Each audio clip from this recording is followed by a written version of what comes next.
Good morning, students.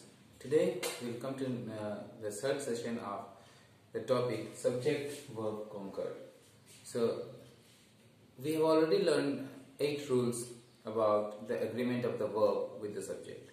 Today we will know about some more rules. Let's begin. Rule 9. Rule 9 suggests when two or more singular subjects are joined by with, together with, and not, besides, no less than, the verb used is singular. So get to it again. When two or more singular subjects are joined by with, together with, and not, besides, no less than, the verb used is singular. Let's see. Suitcase with all its contents was stolen. So suitcase with all its contents. So suitcase is one singular subject and all its contents. It may seem to be plural but it's one unit, so it's singular, all its content.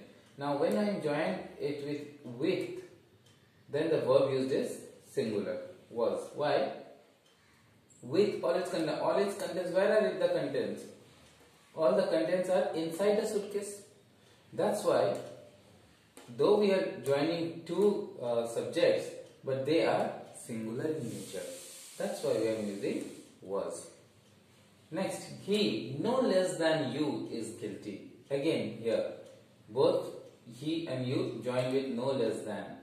That means he is guilty as well as you are guilty. So here he no less than you is guilty. We are going to he, not are. We are not going to you. We are going to he. He no less than you is guilty. Okay. If you want to separate it, you can even separate it. Let me show you. Using punctuation also you can separate it. If you put comma over here, then it will be easier for you to understand. Then the main subject is he is guilty. So no less than you is the extra that had joined over here. Similarly here suitcase with all its contents was stolen. So actual sentence is suitcase was stolen. But we don't use comma. We don't use comma. I have used this comma just now in order to make you understand.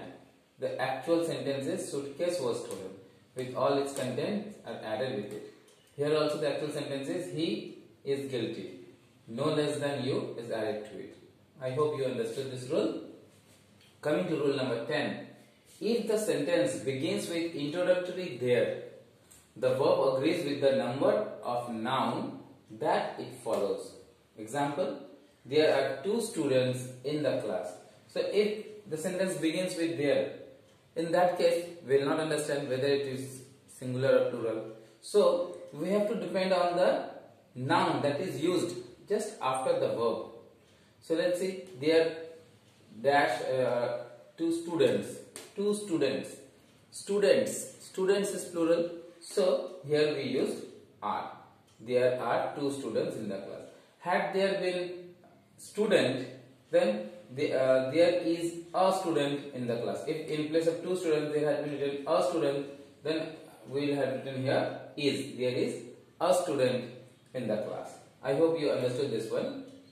Coming to the next rule, rule number 11.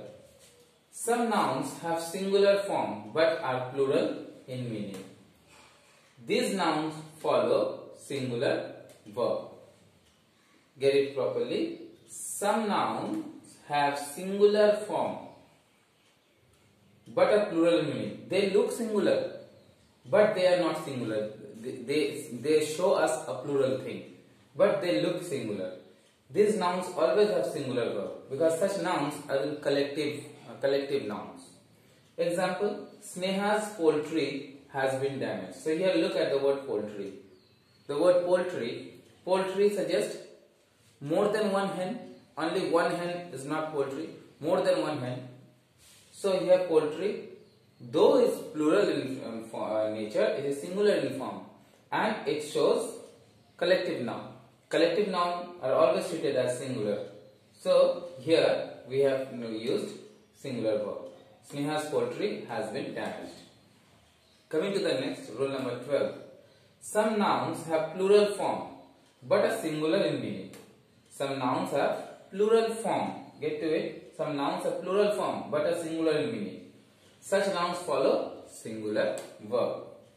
Example, physics is an interesting subject. See, physics, it looks plural because of S, but is it plural? No, it is a name of a subject.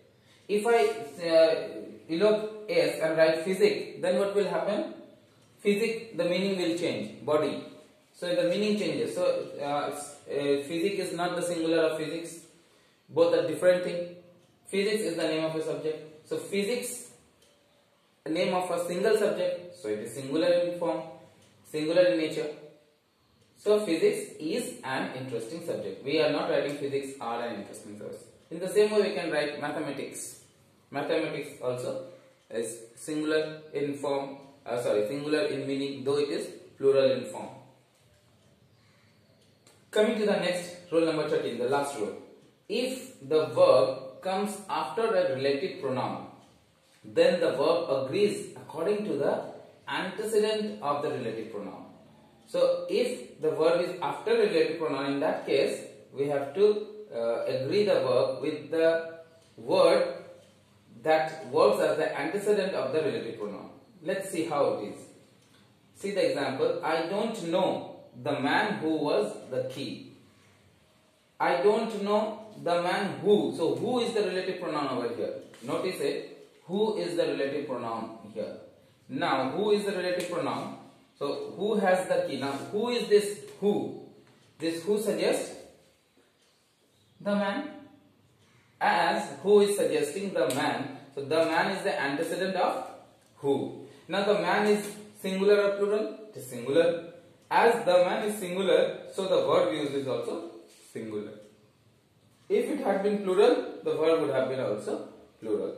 So I don't know the man who has the key. I hope you understood these rules. So keep in mind that all these rules, these 13 rules are required in order to understand subject-verb agreement. Hope these rules are enough for you to understand. Thank you very much.